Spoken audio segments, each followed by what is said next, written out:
All right, good evening, everybody. How you feeling? All right. Well, this is a great day to be a conservative. Today, I want to talk to you about something a little different.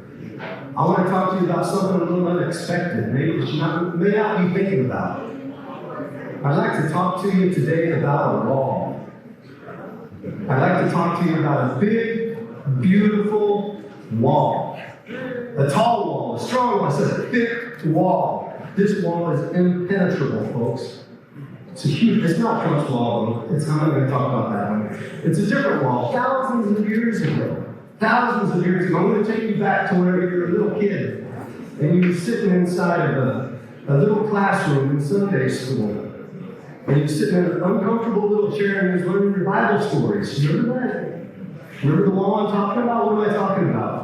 Jericho. Jericho! You remember the song? Everybody remember the song? Yeah, Joshua fought the battle of Jericho. Jericho. Jericho. Joshua fought the battle of Jericho. And the walls came tumbling down. That's right. Yeah, you remember. That's good. Think about this, though. Think about the children of Israel whenever they're big and lost in the desert. For 40 years, folks, 40 years they've been walking around, stumbling, lost in the desert. And they come out, and now all of a sudden they have to fight to take back their land that was promised to them. And they had a couple of different campaigns. I'm a military guy, so I think of it in terms of military campaigns. So they had the northern campaign, they had the southern campaign, but today I want to talk to you about the central campaign. That's where the city of Jericho was. So these people, they've been out eating dust in the desert for 40 years. They've been downtrodden. They come out of the desert, and the first thing that they see is this big, tall, impenetrable wall. It's got guard towers. I mean, it has never been defeated before. And you'd think that they would be a little bit defeated at that point, right? I mean, this is a tough road to hope for them. You think they'd be a little defeated, but they weren't. They weren't. But then their leader, Joshua, he comes out and he says, all right, guys, I got a plan. This is what we're going to do. We're going to go and we're going to walk around the city one time a day, and then we're going to go back to our camp. And we're going to do that for 6 days. But the kicker is, on the 7th day, we're going to walk around the city 7 times, and then we're going to yell real loud and blow a horn, and then the walls are going to come tumbling down. Can you believe that?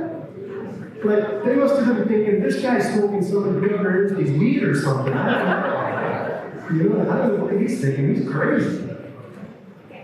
But they did it.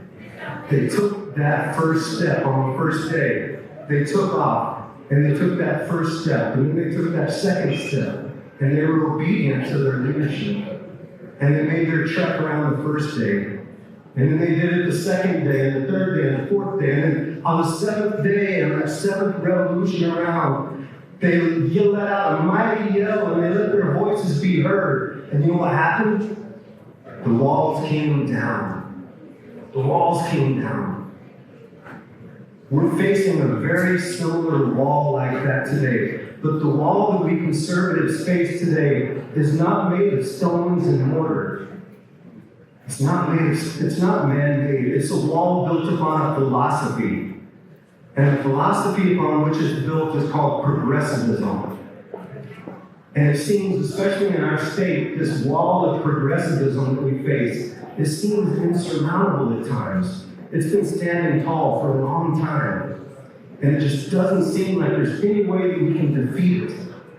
But I'm here to tell you that we can. You know, who are the enemies that are hiding inside of these walls of progressivism? And I'll name just a few of them here today, their ideals. One of them has to do with the devaluation of human life. You know, if you look across the landscape, the political landscape, you see calls for assisted suicide, or whatever the case may be. It's a devaluation of life. You see continued calls, they rally around the flag of abortion. And I don't know about you, but it seems there's been a change in the water. There's been a little bit of a change in the last few years. It came from, it used to be that an abortion was something that happened, but it was not something that we were very proud of, right? But what I've noticed in the last 3 or 4 years possibly is people are coming out now and they're celebrating their abortions. They're coming out and they're saying, my first abortion was my best abortion. What is that? Who says that? That's a devaluation of human life. The next one, socialism. We have presidential candidates today who openly support socialism and socialist ideals. You know, and I call this Robin Hood politics, right? We're going to take from the rich, and we're going to give it to this group or that group or the other group. It's Robin Hood politics.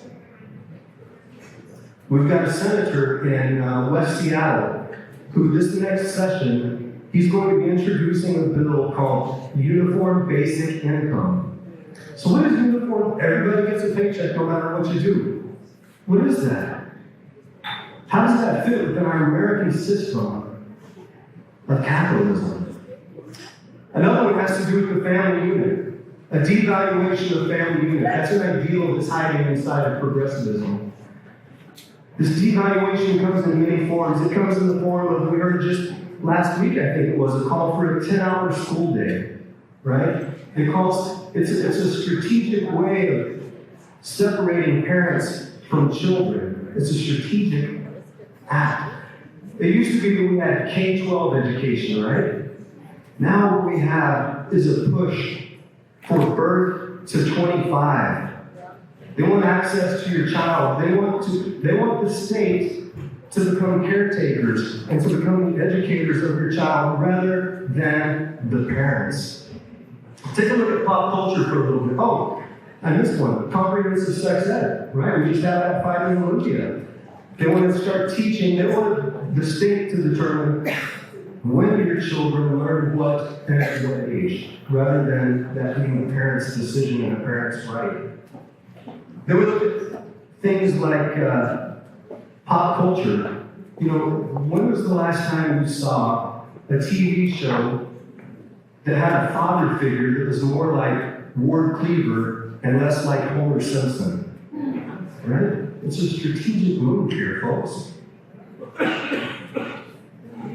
Sanctity of marriage. You know, we see people pushing away at what is the definition of marriage?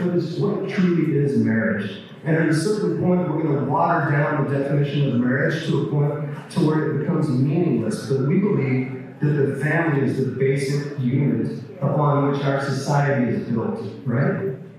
That's what we believe. Marriage is worth fighting for. Those are a couple of the enemies that are hiding behind the walls of progressivism. But I want to tell you today, folks, that we can defeat those ideals. We can defeat them, but it will take work. It's going to take each one of us working according to our gifts that we've been given. If our gift is raising funds and supporting a candidate, if it's going out and connecting with people at their doorstep and spreading the conservative message, if it's sending letters, if it's making phone calls, if it's hosting a candidate at your house and inviting your friends and neighbors, it's going to take each one of us working according to our gifts. It's going to take each one of us taking that first step around the walls of progressivism. And we've got to do that each and every day between now and the election of 2020. And then as the election draws nearer, we've got to pick up the pace, folks, as the election draws nearer. We've got to go not once, not twice, not 3, 4, 5, 6.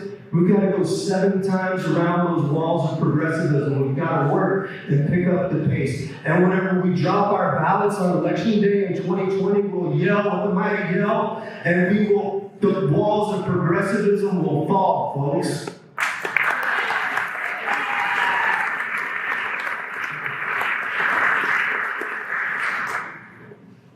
But it's going to take work. Can I have, at this point, if you're a candidate or an elected official for the 2020, do you mind standing up, please? Would you do me that favor?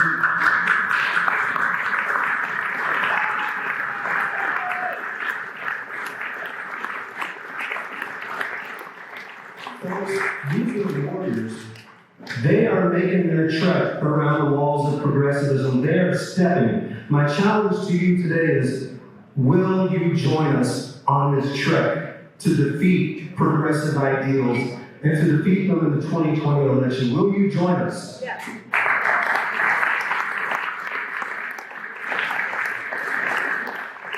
A long time ago, I was working my way through college, and I was working in the oil fields of West Texas, and my boss gave me this job, and I just didn't think that I would ever be able to finish this particular job. It just seemed like it would never end. And one of the older guys who's been around for a while, he came over and he gave me some words of encouragement.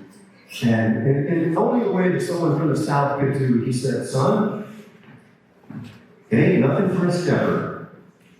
And I thought, you know what that makes sense? If I just put one foot in front of the other, and I keep moving, eventually I will make it to my destination. We will reach our goal. And I'm asking you today, step with us in 2020. Step with us.